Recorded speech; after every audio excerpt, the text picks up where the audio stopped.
हे everyone, welcome और welcome back to Raksha unplugged. कैसे हैं आप लोग? तो आज के इस वाले पॉडकास्ट में हम करने वाले हैं डिफरेंट टॉपिक को डिस्कस।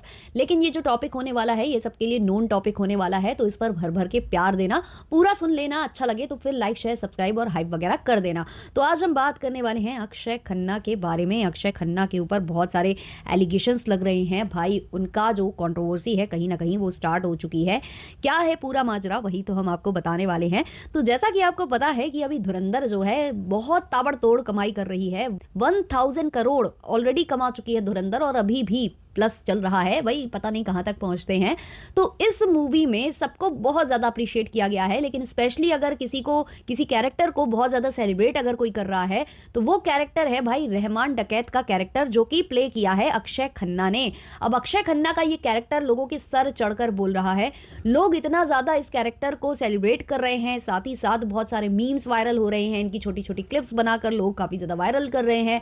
इवन जो इनके फादर हैं विनोद खन्ना, उनके साथ भी कुछ मीम्स मटेरियल वगैरह बनाए जा रहे हैं कि वो मेरा बेटा है। वो आप लोगों को याद ही होगा वांटेड का डायलॉग, तो वो सब मिक्स करके काफी बढ़िया बढ़िया रील्स बनाई जा रही हैं और बहुत सारे इंटरव्यूज सामने आ रहे हैं, पुराने हो चाहे नए हो। बहुत सारी फीमेल सेलिब्रिटीज जो कि तारीफ करते थे अक्षय खन्ना की, उनके भी इंटरव्यूज सामने आ रहे हैं, जिसमें से एक करीना कपूर भी है। करीना कपूर का इंटरव्यू काफी ज्यादा वायरल हो रहा है, जहां वो बोल रही थी कि उन्हें अक्षय खन्ना के ऊपर क्रश हुआ करता था। लेकिन बीच में अक्षय खन्ना बिल्कुल ही गायब हो गए थे। इसका कारण आप लोगों को पता है? कारण कुछ यूं है कि काफी कम एज में अक्षय खन्ना ने अपने हेयर लॉस को फेस किया था। उनका जो हेयर लॉस है वो 19 और 20 के बीच उनको फेस करना पड़ता था, जिसकी वजह से उनका जो कॉन्फिडेंस है वो हिल गया था। मतलब वो कॉन्फिडेंट फील नहीं करते थे, और ये खुद उन्होंने अपने इंटरव्यूज में बोला है।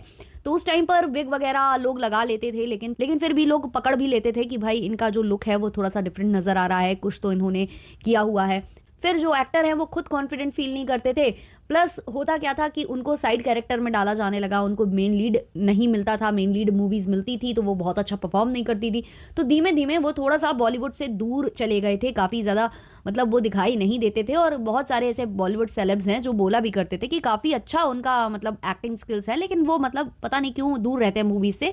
तो ऐसा सब भी बोला जाने लगा। हालांकि बीच बीच में वो विग लगा कर आए हैं मूवीज में, लेकिन शायद वो उतना ज़्यादा खुश नहीं थे अपनी परफॉर्मेंस से या अपनी मूवीज़ के परफॉर्मेंस से, तो ऐसे करके वो थोड़ा बीच में गायब हो गए थे। लेकिन फिर भी बीच बीच में वो किसी ना किसी मूवी में नजर आ जाते थे। अगर अभी की बात करें तो उनकी 2 से 3 मूवी काफ़ी अच्छा परफॉर्म करके गई हैं, जिसमें से एक छावा और अभी एक धुरंधर भी है।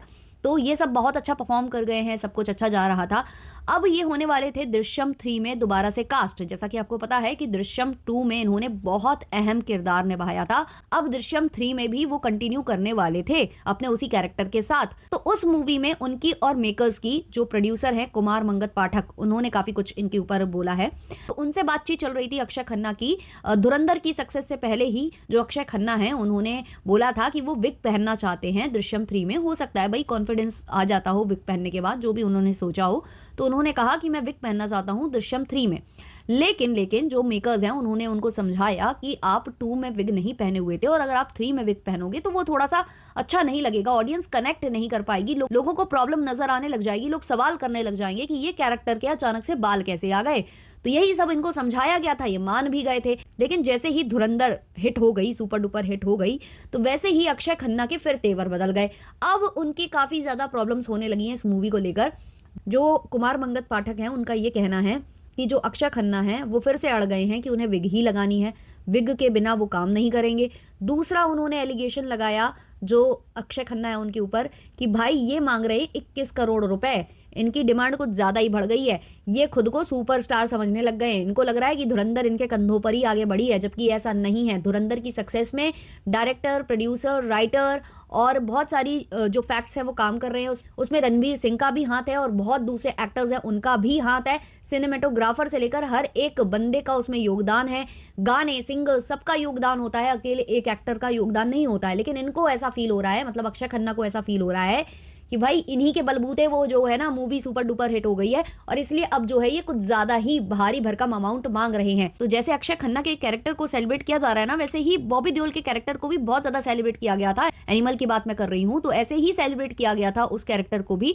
लेकिन उसके बाद कुछ ऐसा प्रॉब्लमैटिक बिहेवियर बॉबी देओल की साइड से नहीं आया है, लेकिन अक्षय खन्ना की साइड से आया है, ऐसा मेकर्स का कहना है।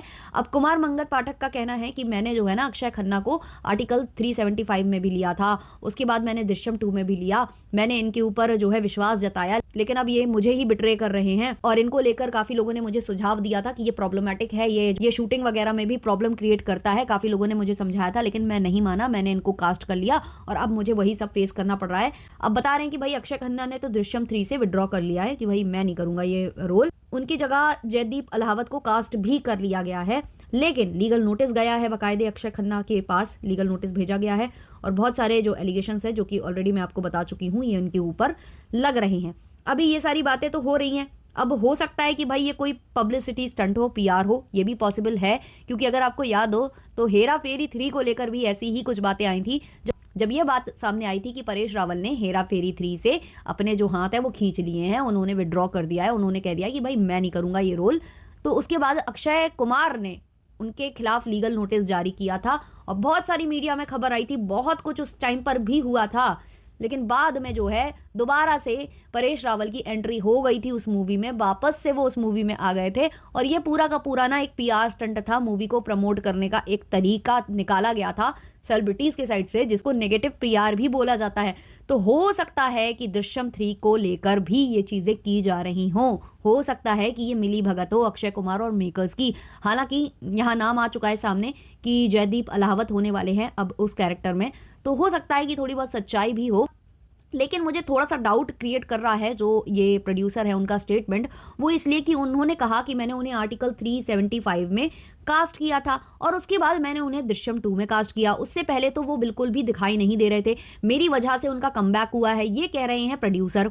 अगर वो ये कह रहे हैं और साथ ही साथ फिर ये कह रहे हैं कि वो प्रॉब्लम क्रिएट करते हैं, वो कोऑपरेट नहीं करते हैं शूटिंग के वक्त, तो अगर वो कोऑपरेट नहीं करते हैं तो आर्टिकल 375 में उन्हें कास्ट करने के बाद आपने उन्हें दृश्यम 2 में कैसे कास्ट किया था? क्योंकि जो प्रॉब्लमैटिक स्टार होगा वो तो आर्टिकल 375 में भी तो आपको परेशान कर सकता था, तो उसके बाद आप दृश्यम 2 में उनको नहीं लेते, लेकिन आर्टिकल 375 के बाद आपने उन्हें दृश्यम 2 में कास्ट किया और अब दृश्यम 3 में भी आप उन्हें कास्ट करना चाहते थे, लेकिन अब अचानक से आप कह रहे हो कि वो शूटिंग के वक्त भी प्रॉब्लम क्रिएट करते थे। और ऐसा नरेटिव सेट किया जाता है काफी सारे एक्टर्स के साथ, ये प्रोड्यूसर्स और मेकर्स मिलकर करते हैं। आपको पता ही होगा कि गोविंदा जी को लेकर भी बहुत कुछ ऐसा बोला जाता है कि वो सेट पर ये करते थे, वो करते थे, लेट आते थे, घी और ये मक्खन और वो पता नहीं कौन कौन सी बातें उनको लेकर की जाती हैं कि उनके पूरे सेट पर उनके घर के लिए जाता था, ब्ला ब्ला, बहुत सारी बातें की जाती हैं।